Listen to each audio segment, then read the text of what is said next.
you guys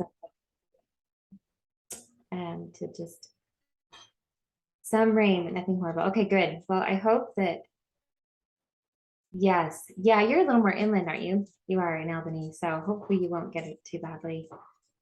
But it's been, we are still waiting to hear from several friends down in the area that got hit because we lived right in that area for several years. So like Did you really, Shelley? I knew you were in Florida. I didn't know where though. yeah, we lived in Bradenton, which is right above Yeah, where they got I hit. know exactly. And then we moved Gotcha. to St. Pete. So, and those were, Yeah. St. Pete didn't get hit as hard as they had feared they would, which is I'm grateful for because they haven't had a hurricane there for a long time. So I don't know how they'd survive. But Bradenton and Fort Myers and Sarasota, they all got, ugh. Anyway, Yeah. not happy things to talk about. I'm sorry. Yeah, no, that's okay. That's okay. We'll probably give it maybe like 2 more minutes, just give a couple more people time to jump on and maybe go Yeah. ahead and get started. Yeah, it looks like we lost somebody. So hopefully she can jump back onto upstate here. All you do, it's true. No. It's true. Chris and I lived in Boston and I was like, what is up with all this snow? They would just shovel it out into the ocean. Yeah.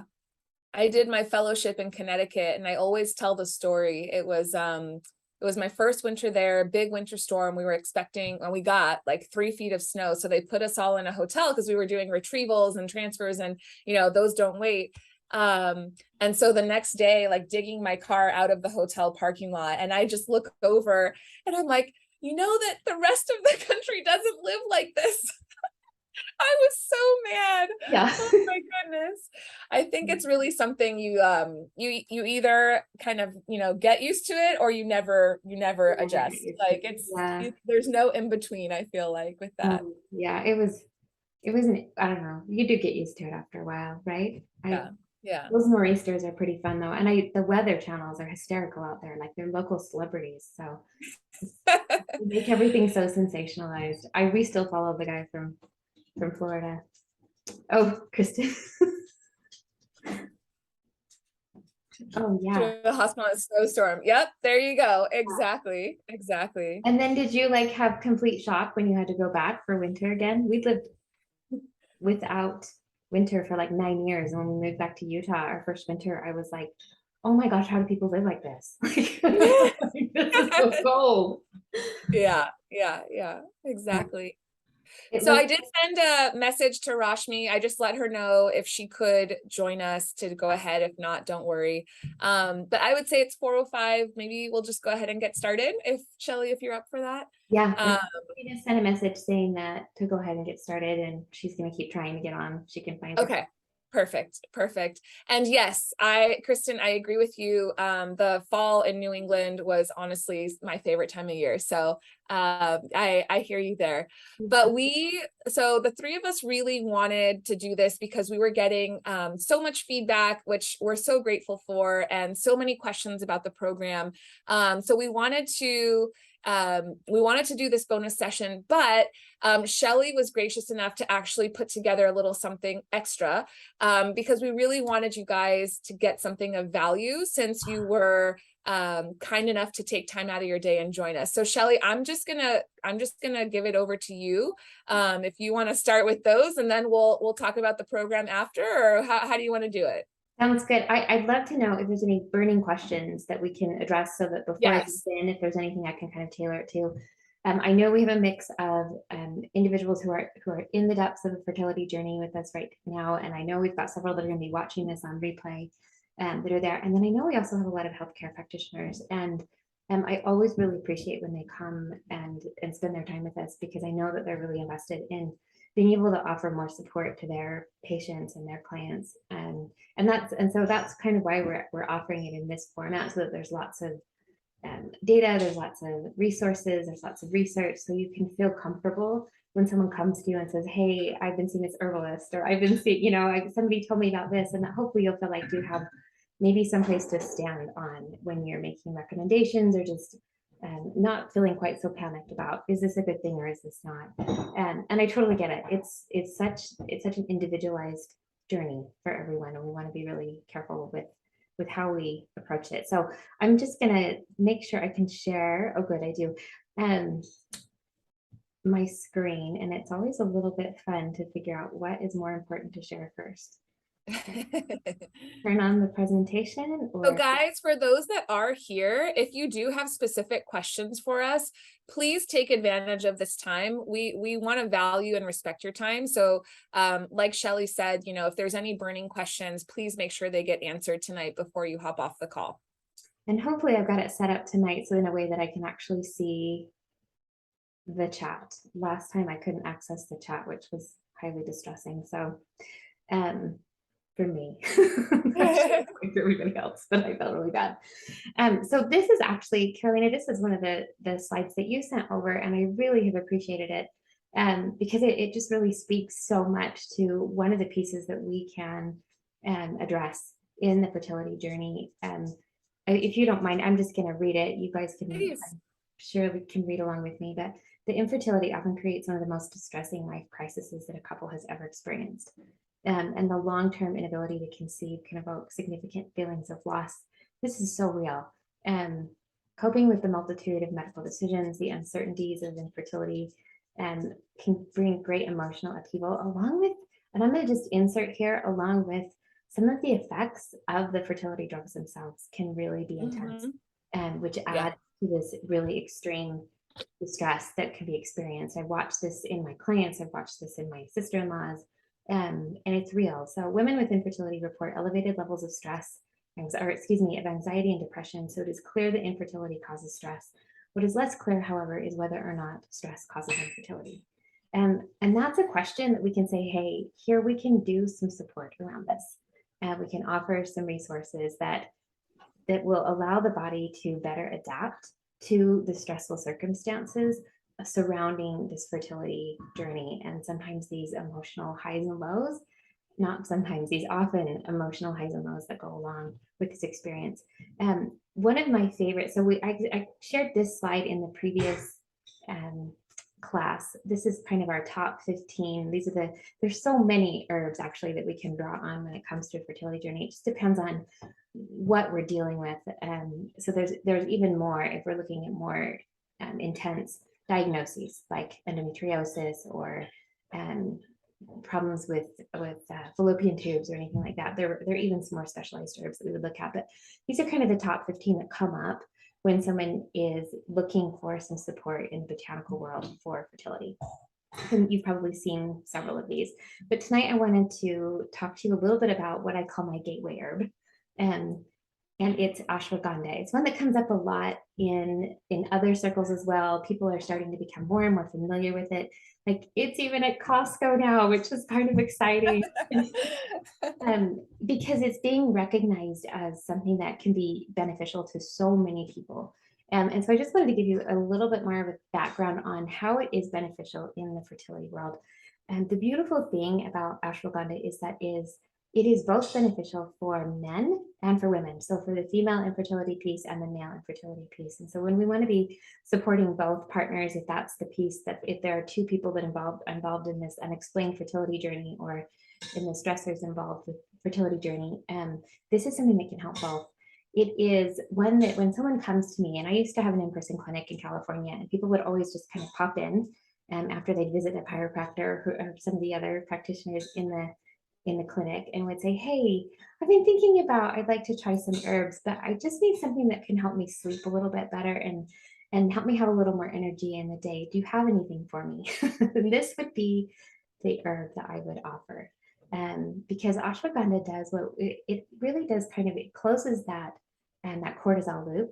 And I call it, it's more of a positive feedback loop. So instead of that situation where you are not sleeping well, and then you get up the next day and your stress is higher because you're exhausted and you're grumpy. So your cortisol levels are already out of whack because you have sleep deprivation. And then you have additional stressors. And so cortisol gets higher and higher. And so then you get into this, then by the end of the day, you're even more stressed out and it's even harder to go back to sleep when you're in this really negative feedback loop. With ashwagandha, we can kind of stop. We can kind of put that in a stopgap, and we can do that with a couple of other herbs as well. But by adding ashwagandha, especially in the evening after dinner, what it does is it helps to bring the cortisol levels down.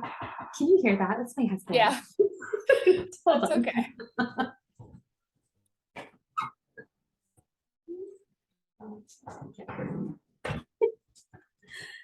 He is learning to cook, and I'm so proud of him. Anyway, anyway, what it does is it helps the body to adapt to sleep so that we're sleeping more deeply. And then waking up in the morning, it continues to support that cortisol cycle so that it elevates in the morning the way we want it to, not a really high, intense cortisol spike, but it helps to keep it under in a more manageable range, and then allows it to become more manageable throughout the day. So we know that just as a general stress response is something that's been studied many times. But when we look at it and how it affects fertility, it actually has the capacity. We've seen in studies that it actually helps to increase the enhancement of semen quality, which is great for men. And then we also see that it improves luteinizing hormone and the follicles and FSH for women when we are looking at how it's going to be benefiting them throughout the fertility process. The thing that I get asked all the time, so there I put some links to, or not links, but I put the sourcing right there for one of the more recent studies. And one of the things I get asked all the time is, okay, so how should I take it? And how much should I take? And what's safe and what's not? I am a huge fan of food as medicine, adding herbs into our daily lifestyle. I don't want you to feel like you are having to take more and more pills. And we've just substituted pharmaceuticals. We've just substituted herbs with pharmaceuticals, because that's not how herbs work. That's not how they work the best. We really want to be utilizing them to replace pharmaceutical needs if possible, and helping to rebalance the body. And so utilizing it in a drink, you can't hear me, but we can hear him. I'm gonna have him.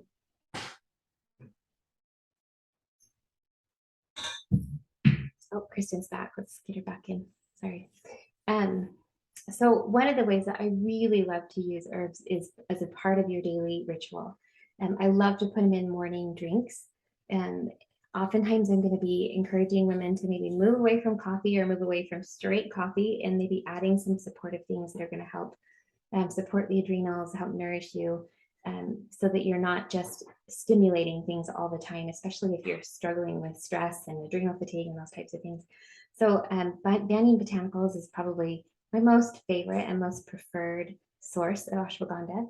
They do a phenomenal job of making sure that it is clean, that it is sustainable, and that those that are growing it in the countries that it grows the best in are being paid well, they are being educated, they are being taken care of. So there's a sustainable practice from top to bottom, which I really appreciate. And then, so this is an easy way to do it. They actually have a new ashwagandha latte mix. It doesn't have any caffeine in it. And it's delightful. So that's an easy way to add it if you don't want to be taking more pills. You can also just get the powder and mix it into maybe a favorite drink that you're already drinking, or add it in with your yogurt or your applesauce or whatever you're having during the day. Another option, of course, is supplementing. And so they have it as a liquid. They also have it in tablet, and then they also have it in powder. And most people either prefer the liquid extract or the powder or the tablets. Supplementing there's a pretty wide safety spectrum for supplementation. I generally have my clients start on 600 milligrams a day, and then we'll slowly titrate up until we get them to a place where they feel like, okay, this is really great. I feel really good. I'm sleeping well. Most women, it's between 800 and 1200 milligrams a day. I generally will encourage people to start that in the evening. And then if they need an additional dose in the morning, they can do that as well. But for some people, it can make them feel a little bit sleepy, because it does give them a little bit of a grounding, calming sensation. And so some people don't like to take it in the morning. Other people really find it beneficial to take it in the morning and at the evening, because it helps them keep their cortisol levels more steady throughout the day. And then you can actually take it up to 3 times a day, and we can go as high as 3,000 milligrams. We don't have any toxicity concerns at 3,000 milligrams. A lot of athletes are taking upwards of 3,000 to 6,000 milligrams a day if they're in an intense type of training protocol, because It's really helpful for building muscles as well and helping to utilize the nutrients. The only thing that I might only caveat with ashwagandha is this is not an herb that is for people, or specifically for women who live on sugar. And hopefully if you are in the midst of trying to figure out your fertility journey, nutrition is a big piece of that as well. But for women who, kind of get up in the morning and they grab a sweet drink and then they grab a cookie in the middle of the day, and maybe they kind of skip lunch or whatever, and they're not really getting a great amount of nutrition throughout the day, kind of living on stress and caffeine, I would steer you away from ashwagandha. Ashwagandha is a tonic herb, and tonic herbs really need you to be eating well. They want to take the food that you're eating. I know I speak about them like they're living beings. I'm sorry, a mineralist. But they want to take the food that you're eating and really help you utilize it, pull it into the muscles, pull it into the cells, help you better utilize all those resources. And we could go into the biochemistry, but we're not going to do that tonight. So just be a little bit, be mindful of that if you are someone who is looking at recommending this to your clients, or someone who is looking at taking this, be considerate of its capacity and eat well, like help it to do its job better, and utilize the nutrition options that you have to you well while you're taking this. And hopefully you'll see really good, really impressive benefits with it. I love this herb. People always come back to me after taking this and they're like, all right, that worked really well. What else have you got? Which is why I call it my gateway herb. So does anyone have any questions for me around this? There's actually a whole number of studies around the benefits of fertility, and we will have time to go into that in more in depth in the full month immersion program. But just wanted to kind of give you that today, Carolina. Yeah, so that was awesome. Thank you so much. And I first heard of ashwagandha when I was in my postpartum journey. And apparently in Indian culture, they believe that it helps with lactation. So it was actually given to me by an Indian friend saying, hey, this has been shown to like increase milk production. So that's the first time I had heard about ashwagandha ever. But I have a couple questions for you, and they might be a little bit like out of the scope, but I definitely want to make sure we address them. So one is the safety profile, and I think that you address that well. So even in pretty high doses, it seems like it's very well tolerated. And it sounds like it doesn't really interact with the fertility meds, that you could take it while using fertility medication. Yeah. And it's almost like a nutrient, like you would any other foods that you're taking during your fertility journey, right? Yeah. And then the second thing is for people who don't eat well, what am I trying to say? So obviously first there needs to be a diet correction, of course, but if you're using the ashwagandha as a supplement or as an herb, is there any negative side effect, or is it just not going to have is it just not going to have an impact? Or good question. So you're not going to find any literature around this. And I've looked, I haven't been able to find any literature, but I have a number of other colleagues that we've had this conversation probably half a dozen times, that when I've had clients come to me and they said they've taken ashwagandha, and when I do a little bit deeper dive and they're saying, oh, I had a terrible reaction to it. I had nightmares, I had palpitations, I was getting night sweats. And then when I do a little bit deeper dive, I find out, oh, they are my sweet sisters who are struggling to eat well. Like they're really living on, they grab a cookie in the morning as they're heading out out the door, and grab some coffee, and then they grab a lot of sugar. And so that's what I see I see nightmares, I see palpitations, just like it almost just hyper extends the body a little bit. If that's, I don't even know if that's a yeah. No, it makes sense. Yeah. It really okay. just shines a light. So it's not like bad for your health, but it could have that potential side effect. So Kristen, and I think to answer your question, cookie once in a while, definitely okay. I think the point is just having kind of that whole balance, making sure you're eating all the other things. And so from a fertility specialist standpoint, we like to focus a lot on lean proteins, complex whole grains, lots of fresh produce. Those tend to be our three big groups. But of course, the cookie once in a while is more than okay. And she actually asked a question that I was going to ask was, do we talk about this for patients who have unexplained infertility?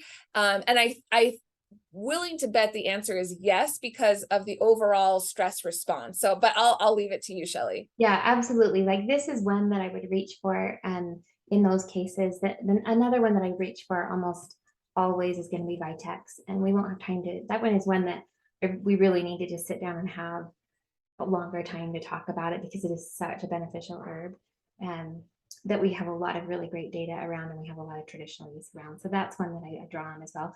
The ashwagandha, and then Tulsi, holy basil, because of this. What is it? I'm sorry. Can you say that again? Holy basil, Tulsi. Holy basil. Can you write it in the chat, please? Yes, for sure. Is my Okay. microphone doing its favorite thing again? And Rashmi, hi, we are so happy that you joined us. Thank you so much for being here. Welcome. Hey, she's here. She even has a video. Yay! So I do. I can't see myself. It's weird, but I am here. I'm so excited. I'm so sorry. I roamed the neighborhood to try to get a bar or two, and then I meandered into a closet in the corner of my house, which is where I am, and I've got just enough right now, so we're good. Wonderful. Ian's got nothing on us, huh? I love it. He's got a lot, actually. Sorry. Oh. Well, we're happy that you and your family are safe, and we're even happier that you could be with us tonight. Yes, same. Thank you. So, Shelley, this is honestly phenomenal and like so informative. Thank you so much for this. So you were saying ashwagandha, Vitex, and then the holy basil or Tulsi for somebody with unexplained infertility. Yeah.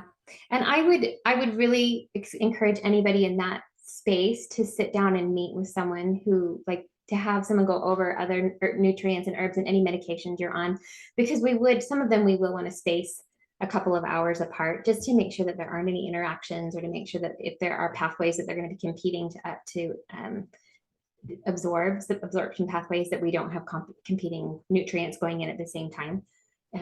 But yeah, those are some of my favorites for those women that are just kind of in that space, or men too, that are just in that space of, we don't really know why it's not working. So let's just give the body more support around stress, around on all those fabulous cycles that happen, and see if it can balance itself out. See if we can get some traction there.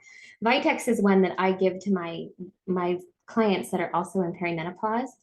And the caveat I always have to give them is, like, if you are not actively trying to get pregnant, you need to use protection if you're on Vitex. I just had way too many oopses.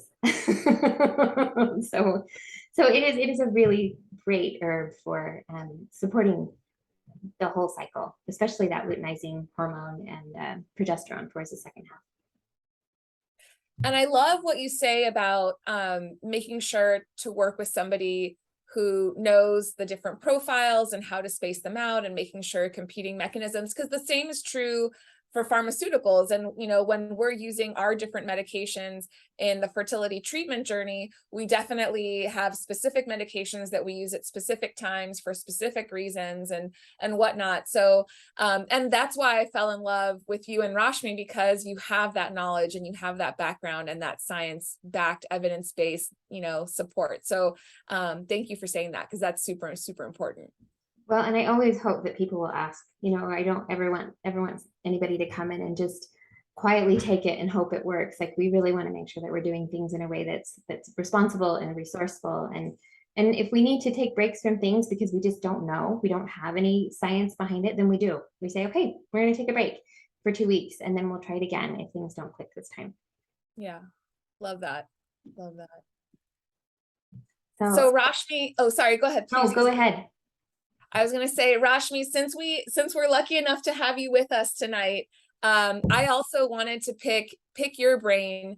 And, you know, we did do a meditation. We did talk about, at the Saturday class, we talked about consistency. We talked about starting with, you know, as short as 4 minutes a day. But something you said at the end kind of caught my ear, and I wanted to explore that a little bit more. And you talked about the different types of meditation, the different types of breath work, that you were selecting things that were specifically for the fertility and sort of, you know, pregnancy journey. And so can you maybe share with us just a little insight as to some theories or some of the different thoughts around the different types of breath work and meditation that you're familiar with? Yeah, for sure. And again, I can't see myself at all for some reason on my phone. So I don't even, if I'm in the screen, am I Yeah. okay? You are, you're good. Great. You're good. 2 thumbs up. You're good. Good. Okay.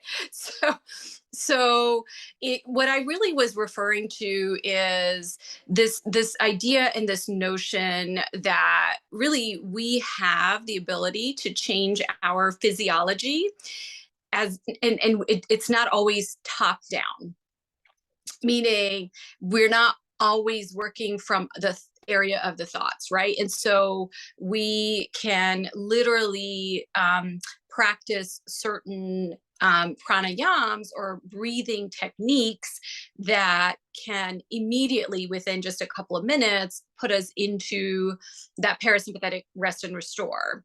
So we can also then learn to kind of keep that calm even when there's a storm going around us.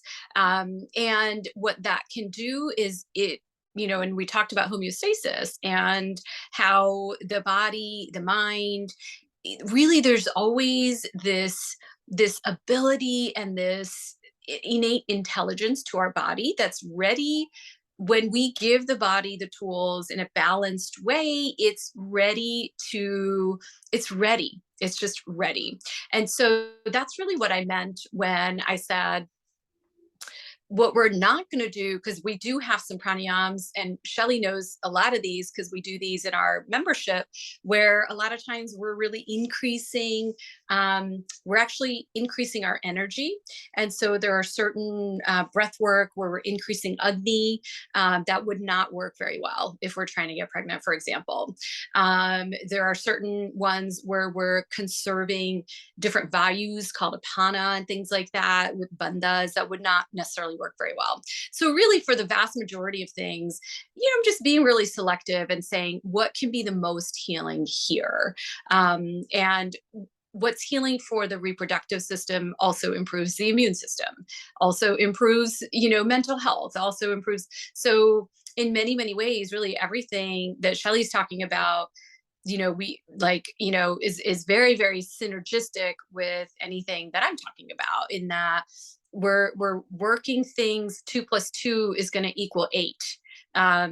Because when you do these things together and you do them in a meaningful, intentional way, then you really, the results start to multiply. And so I really generally always start with some amount of breath work when I'm teaching inside of a course, and I certainly will in here. And then we do, and then we can meander through certain meditations and visualizations and things like that. So we can also just make it really, really fun. Yeah. I was going to say my favorite part of working with Rajmi is that she brings out the whimsy with it. It's just something we don't get to do as adults very often anymore. And even this morning, as I was, just kind of in this state of just, worrying about friends and loved ones in Florida, and we've got friends that are sick in California we're worried about, and just putting on one of the many meditations that she's recorded for me over the time that we've known each other, and just bringing in a little bit of that lightness and that whimsy and that beauty of just being able to appreciate the fact that we get to breathe each day. And it's fun. Like I think I did the bumblebee abundance one this morning, Rajmi, and I just love that. Just being able to kind of just sink into this space of, we don't make funny noises as adults anymore, and just enjoy the pleasure of that and how healing that is to our bodies and our souls. Mm-hmm. Yeah, that's it, right? Because one of the major tenets of mindfulness, of meditation, is lightness of being, which really connotes what Shelley's talking about. Like, why are we taking this life so seriously? We only have a short amount of time. And yes, we're going to have turbulence. We're going to have pain and pleasure. But ultimately, we're here to live all of it truly and fully, and really not bypass any part of that. So we don't pretend like everything is hunky-dory when it's not. And so that's what's really fun about it. But like Shelley said, we also embrace what we might call whimsy, which is really just this idea of fun, of having fun as adults, of embracing. It's really more of a childlike awe and wonder that we might lose sometimes. Oh, for sure, Agreed. especially in those stressful spaces when we're, you know, trying so hard to achieve something that feels so out of our control at times.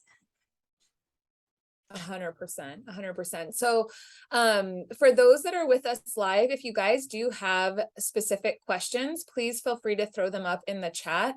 Rashmi, Shelley, I did want to go through the program a little bit tonight, just because there were so many questions about what that looks like, what's involved. I don't know if one of you wants to maybe review a little bit of that. Hey, Rashmi, would you be okay if I did a little open house tour for them? They can kind of see the. Yeah, sure. We won't stress out your Wi-Fi where you are right now, but we'll see if I can. No, it won't. Guys, I'm on my phone, so, and I'm in a closet, literally. Let's see if I can open up the so you can see it. Let's see if I can find a preview of it, and then I can share it with you. Okay, so we'll start meeting on. I'm going to share my screen again. So we'll start meeting on Monday, and the thing that I really appreciate is that even if you're not able to make it with us, we really hope you can, but we know that life is just life, and that time doesn't always work for everybody every week.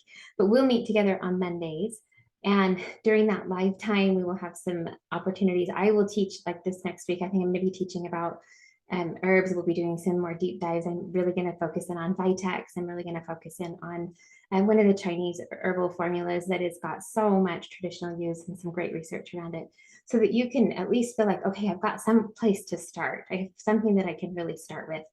And then you've got, and then we're going to give you an assignment, give you some kind of a challenge, something to think about, something to try, something to take away, and then you'll be able to come back next week and join us again with a new presentation from. It'll be Rajni the second week and talking about mindfulness and meditation.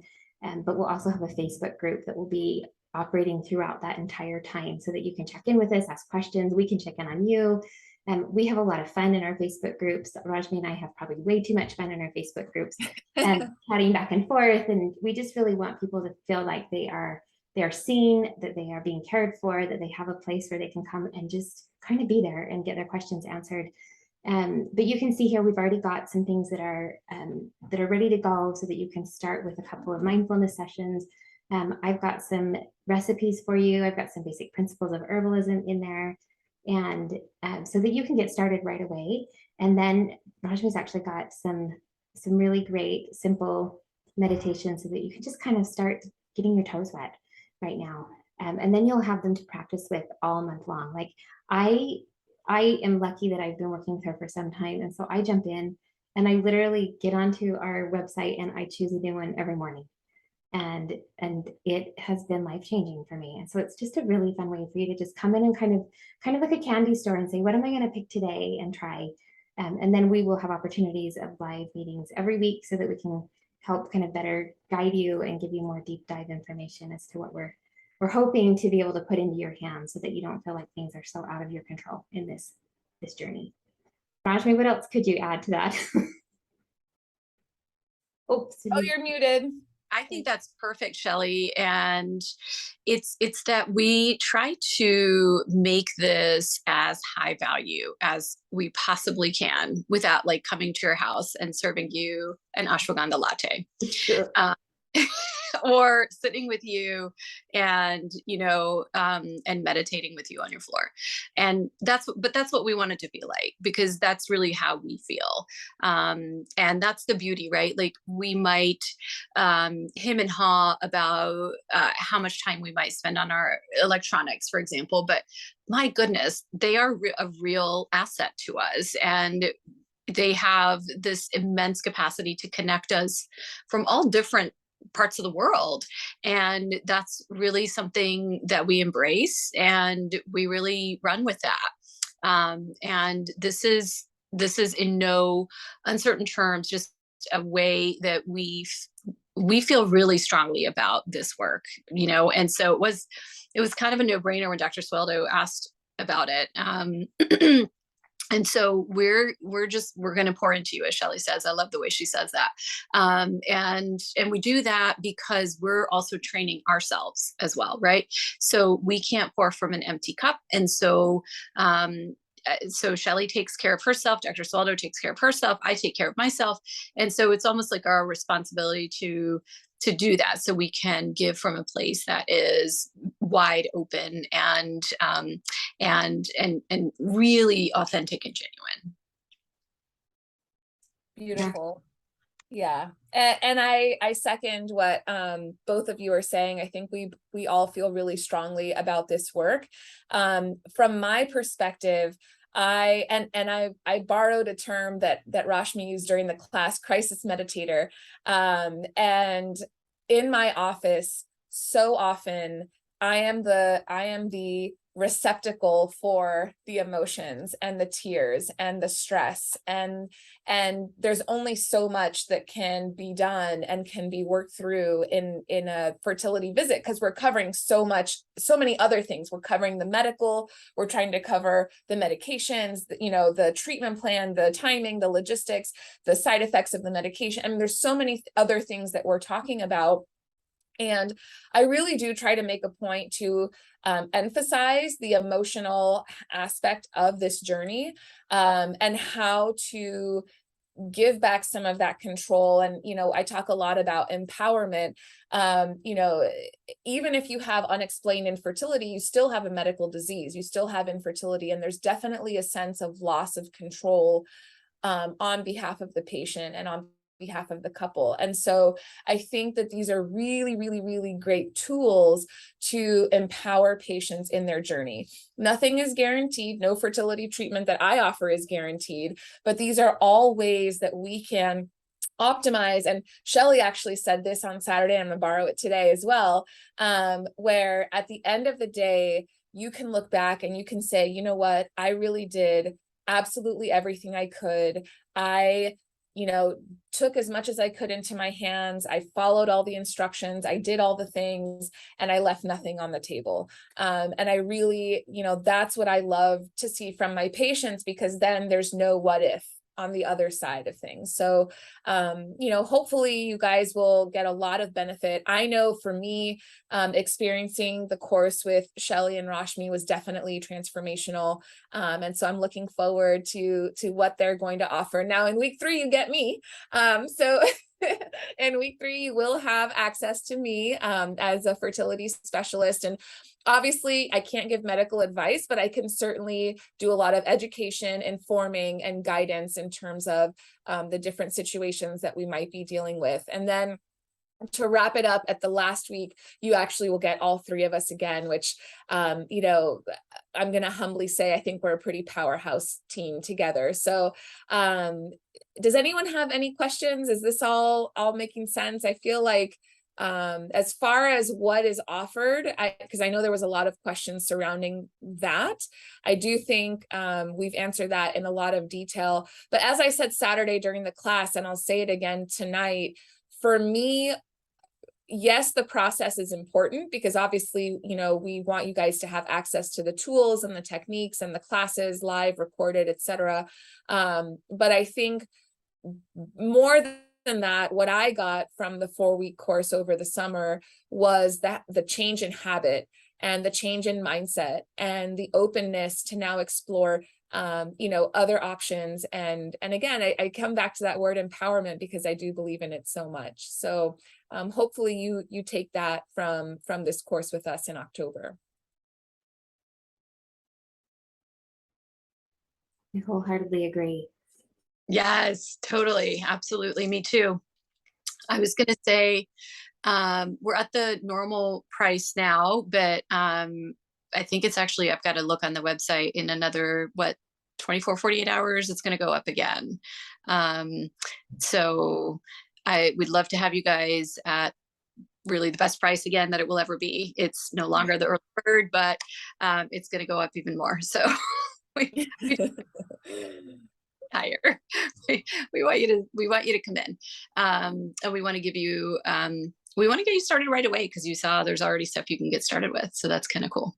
Yeah, Yeah. for those of you that are seeing other that are healthcare practitioners in this space, I would love to hear more of what you'd like to see and what would be beneficial to you. I obviously am not going to expect you to become herbalists or experienced, meditation experts by the end of the 4 weeks, but we want you to at least feel like you can walk away feeling like you've got some tools and you're comfortable and you can guide people in a direction that's helpful for them. And so we'd love to hear some feedback on that end as well. And could we just we'll definitely send the email with the replay, but any feedback they're going to send to Rashmi at optimalwellnessmd.com, right? MD.org. And I think that's in those emails. Sorry. Yep. Okay. Yep. ORG. And All right, so we'll add that in the email. Yes, and I'll include some links to the ashwagandha that we talked about tonight. So people That'd be awesome. quickly, and usually myself or Rajmi has a discount code. So between the two of us, one of us will be able to get you at least 10% off, probably if not 20. So that's always fun to help out a little bit because I know all this stuff can get super expensive. So Yeah. Do you guys, are you guys want to do a short meditation with me? Sure. Not going to say no to that ever. Let's do that. Let's let me sit comfortably in my closet, if you will. in the middle of a hurricane, sure. In this chair that I did not know existed in this house. All right, so if you guys need to stretch, go ahead. And get comfy. And just whenever you're ready, you can gently close your eyes. And if that doesn't feel comfortable for you, you can just have a soft downward gaze. Let's just begin by taking a few deeper breaths.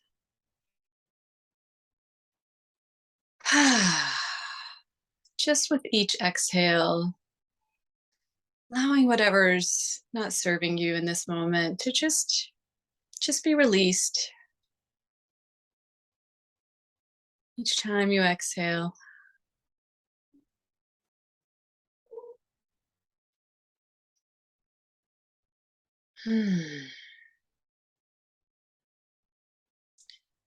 Then just beginning to get curious about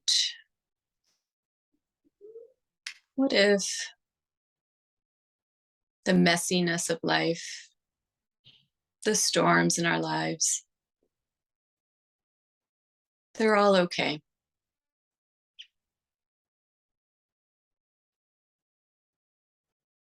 Just noticing, inviting in the idea of acceptance in what is.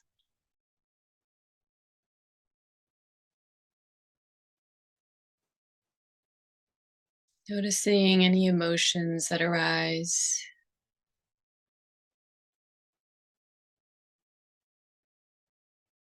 Noticing the energy is just being expressed through these emotions. Emotions are energy in motion.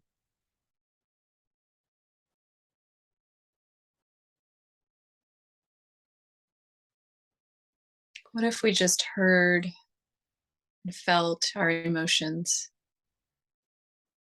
and allowed them to be?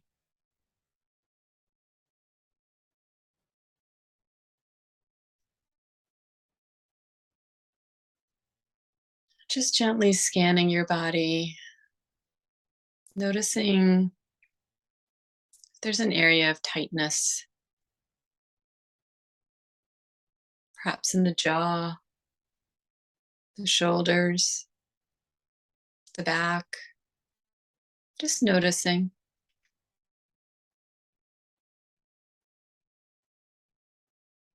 Maybe it's in the neck.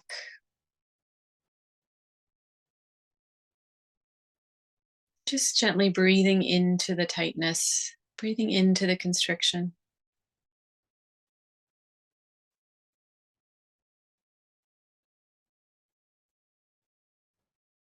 Giving it permission to be.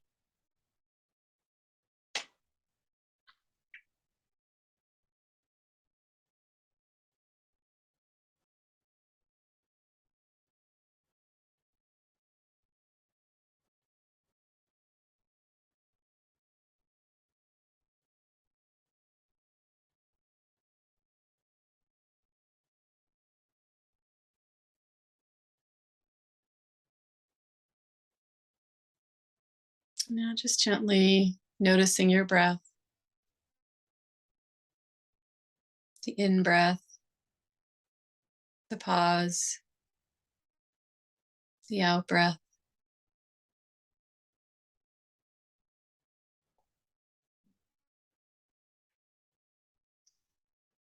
Just noticing the breath without the need to control it or alter it.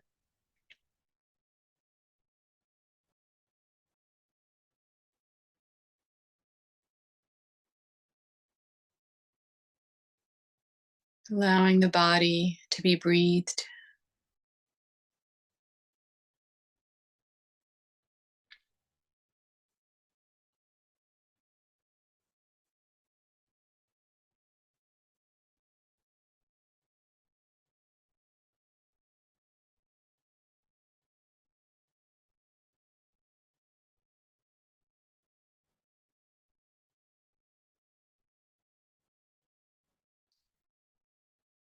Now taking a few deeper breaths. Returning back to the body. Scanning over the body gently once again. Noticing any sensations. Noticing if anything has changed. Maybe so, maybe not.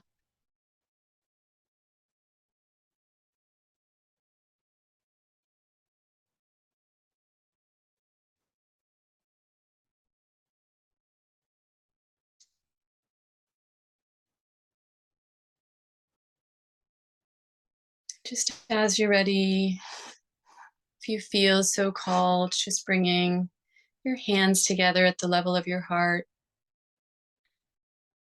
Just bowing head to heart in deep gratitude for yourself, for all the many blessings in our lives. And just as you're ready, you can gently open your eyes.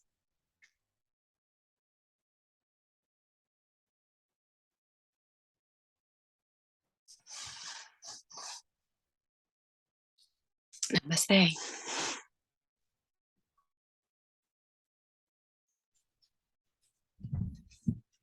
That was There, beautiful. there. It is very noisy. I can't even hear it. No, we couldn't hear anything. That was beautiful. That was just what I needed at the end of my office day. Yeah. Yeah. You can see how just giving ourselves permission to feel is so powerful, right? It's so simple, and yet we don't really give ourselves permission so much of the time. Yeah, you're right, Melissa. You're welcome. Yeah. Melissa says thank you so much for that moment. Oh, you're so welcome. You're so welcome. Yeah. Yeah. Forgive me for drinking on screen.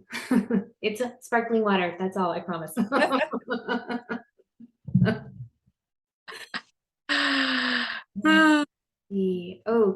you see that question, Rajni? I don't know if you can on your phone. It says, And I what figured out. class on Monday and any chance of getting CME? So class is at Actually, yes. Yes, I do offer CME. We should have probably said that before. Goodness. Yes. So it's AMA PRA category 1. It is elective credits. But I mean, you would use your CME money. Are you a physician, Kristen? I'm sorry, I can't see the, or a nurse practitioner. If you can get AMA PRA category 1, no matter, what you're practicing, then yes. family practice, MD. Perfect. Yeah, that'll work. Me too. I'm family practice too. Wonderful. Yeah. And what time is class? Is it Kristen, Noon Pacific. That's right. Yeah, it's 1:00 Mountain, so noon Pacific. I think she said she's in. Kristen, I've already forgotten where you're from. I think she was from Albany. Yeah. Post. So she's on your time zone, Rodney. Yeah, you're with me. And you're about to get maybe part of the store? No, probably not, because I think it's going to go towards like the Carolinas. So, yeah. Good. Yeah. Oh, that'd be so fun to have you. Yeah. She's in Albany. Albany. Yeah. Already cold. It'll be, 3:00 on Monday? Hopefully that time Yes. is for you.